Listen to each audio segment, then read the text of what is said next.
joven político que está haciendo su camino y también tiene injerencia en medios de comunicación, ya me dijeron por ahí. Y es nada más y nada menos que Francisco Guillem, miembro de la Dirección Central Electoral, aspirante a diputado por la circunscripción 1 del Distrito Nacional. Bienvenido. Muchísimas gracias por la invitación. Muy agradecido de estar aquí con este público y de estar en mi casa, en la plataforma más plural y participativa como lo es RCC Media. Efectivamente, no tengo injerencia en los medios de comunicación, tengo algunas participaciones habituales como los sábados en la mañana aquí en esta plataforma, en Sol de los Sábados. También estoy los miércoles en uno de los noticieros, en el principal noticiero del país, haciendo algunos comentarios y efectivamente venimos trillando este camino político. Francisco, veo que eres bastante joven en cuanto a la política. Iniciaste en el 2015 desempeñando diversas funciones en el equipo del doctor Leonel Fernández. Correcto. Cuéntame desde tu inicio, ¿qué te inspiró a incursionar en el tema político? Mira, esa es una gran pregunta porque toca una fibra muy humana en mí. Yo empecé ya de manera como adulto, ¿verdad? A partir del 2015 a hacer trabajo político formal, pero yo vengo de una familia de tradición política, de mucho trabajo político. Y algo con lo que la gente a veces se sorprende es que en mi familia quien empezó a hacer trabajo político fue mi abuela. Entonces mi abuela, wow, sí, qué raro. en los años 70 y 80 mi abuela era la que hacía el trabajo político en mi casa y pues ella le transfirió esto a mi madre, que también empezó muy joven en política, y yo desde que tengo uso de razón en mi casa materna, yo vivía con mi madre y mis abuelos, vengo viendo cómo es el trabajo político, el trabajo social, el activismo político. Y pues yo creo que eso viene como en la sangre, eso viene como en los genes. Y desde pequeñito pude ver cómo la política puede ayudar a consolidar los sueños de las personas, cómo puede ayudar a las comunidades y cómo la familia se puede integrar a hacer trabajo político. Yo vi esto con mi madre y mi abuela y pues yo luego entro a la universidad. Me sumo más a movimientos sociales como el del 4% para la educación. Espérate. ¿En qué universidad tú estudiaste? Yo estudié en la Pucamaima. Okay. Ah, ok. Derecho. ¿Y de Hay que casualidad? destacar que eres Sí, abogado. derecho, yo soy abogado. Sí, él es abogado. Sí, correcto. En la UAS está el FEFLA, el FELABEL, el MIEL. ¿Qué son esos? Movimientos Movimientos estudiantiles. Sí, claro. Sorry por lo que voy a decir. Los popis también tienen ese tipo de movimientos. ¿Cómo popi? ¿En qué universidad él estudió? Pero por eso no tenía ese popi. Tuvo la oportunidad que... No. Mira, si los popis tienen ese movimiento hay que preguntárselo a los popis. Ok. Yo pertenezco a Claro. a la clase trabajadora del Distrito Nacional. Ok, Así es que ok. yo me califico. Entonces, dentro de esa universidad donde Sí, tú sí. estudiaste, ¿existen movimientos estudiantiles o no?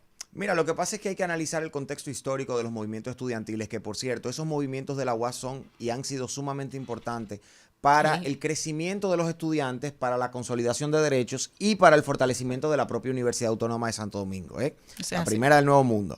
Ahora, el contexto de los estudiantes de la Pontificia Universidad Católica Madre y Maestra quizás no ha requerido ese tipo de movimientos estudiantiles y digamos que vale aclarar también que se trata de una universidad privada.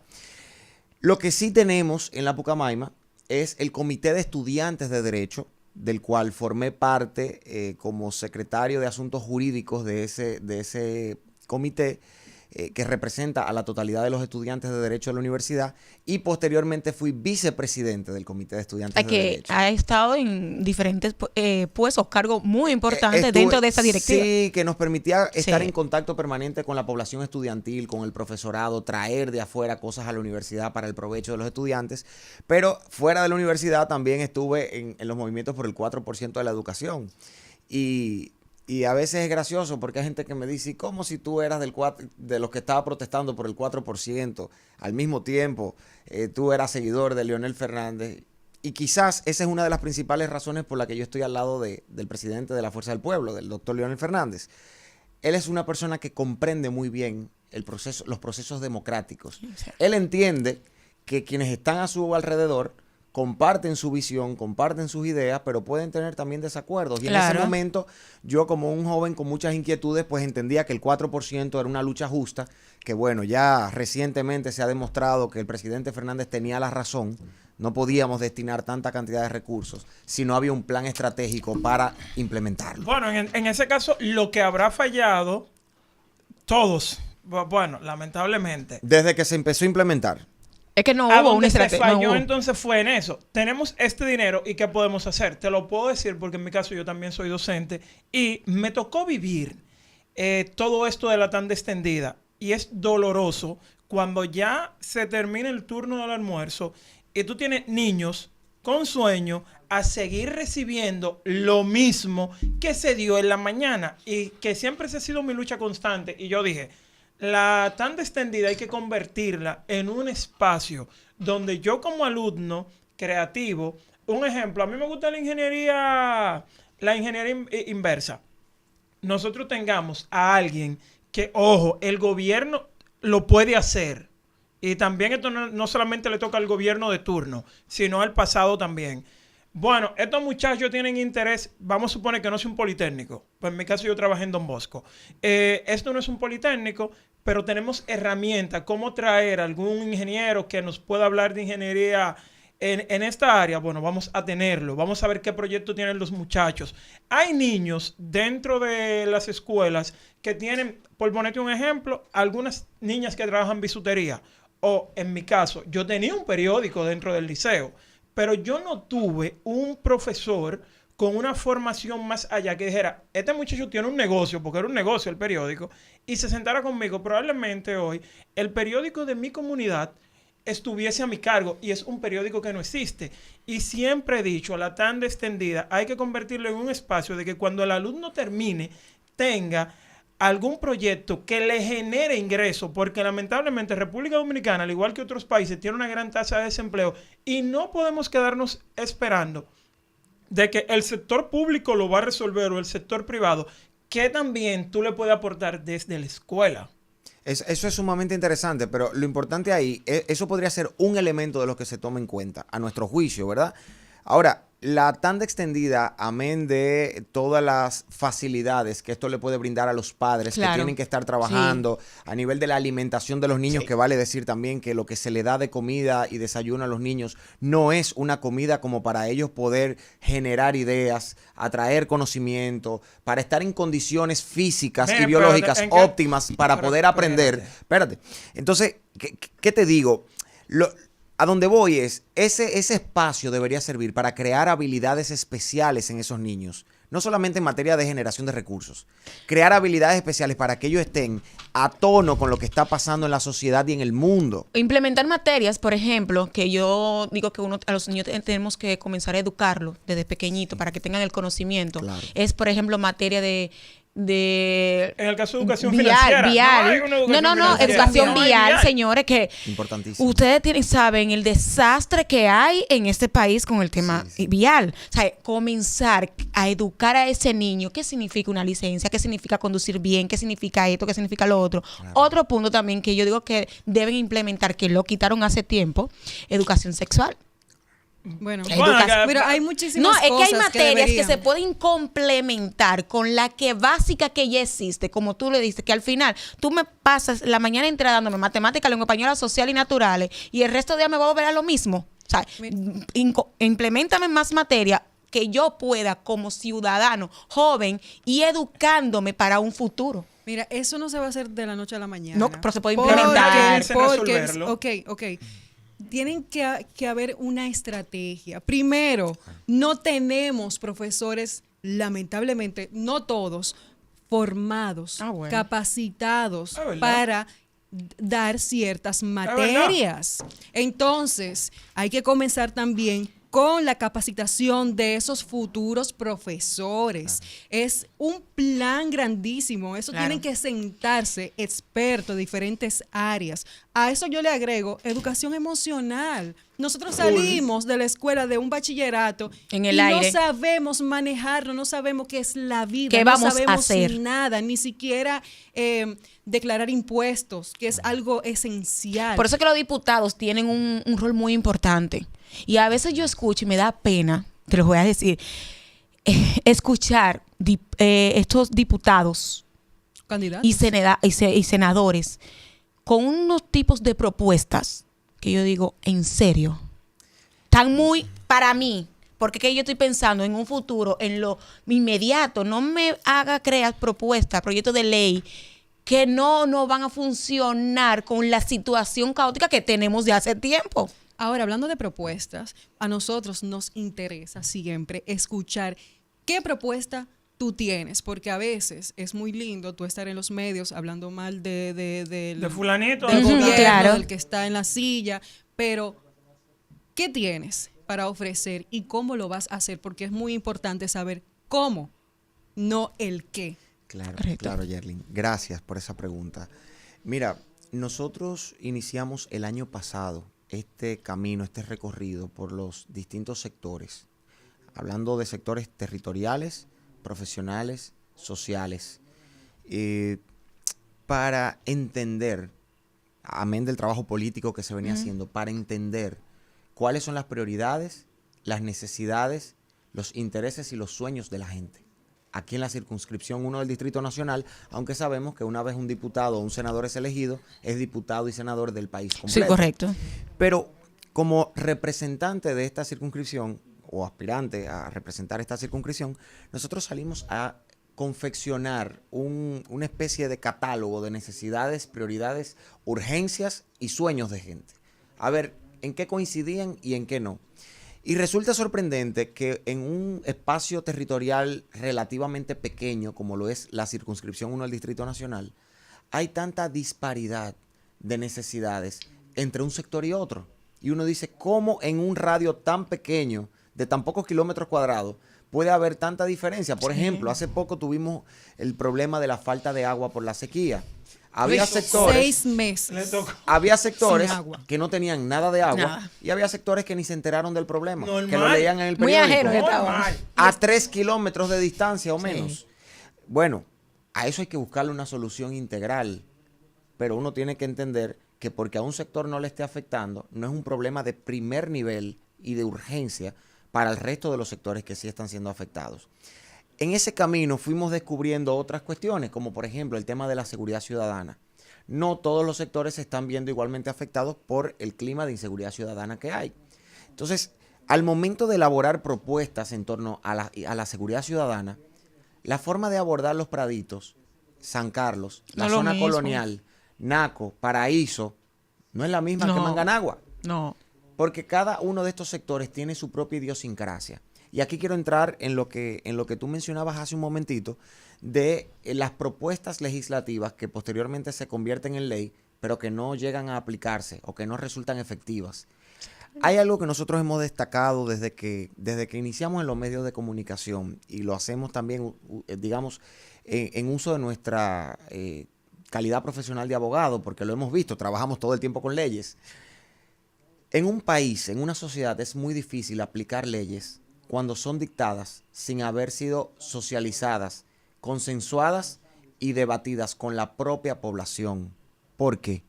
Porque estamos en una sociedad moderna, contemporánea, donde el ciudadano quiere formar parte del proceso de toma de decisiones. El cumplimiento de las leyes está muy vinculado a la cultura de cumplimiento de la ley. Y la cultura de cumplimiento de la ley exige que las decisiones legales reglamentarias que imponen restricciones o crean derechos sean socializadas con la gente para que la gente la incorpore en su propio pensamiento, en su propia dinámica Puedan cotidiana entender. de vida. Y les pongo un ejemplo. La ley de tránsito, transporte y Terrestre. y exactamente. De tránsito y transporte terrestre. La 6317. Es una ley que no se está cumpliendo. Hay un gran porcentaje de las disposiciones de esta ley que no se están cumpliendo.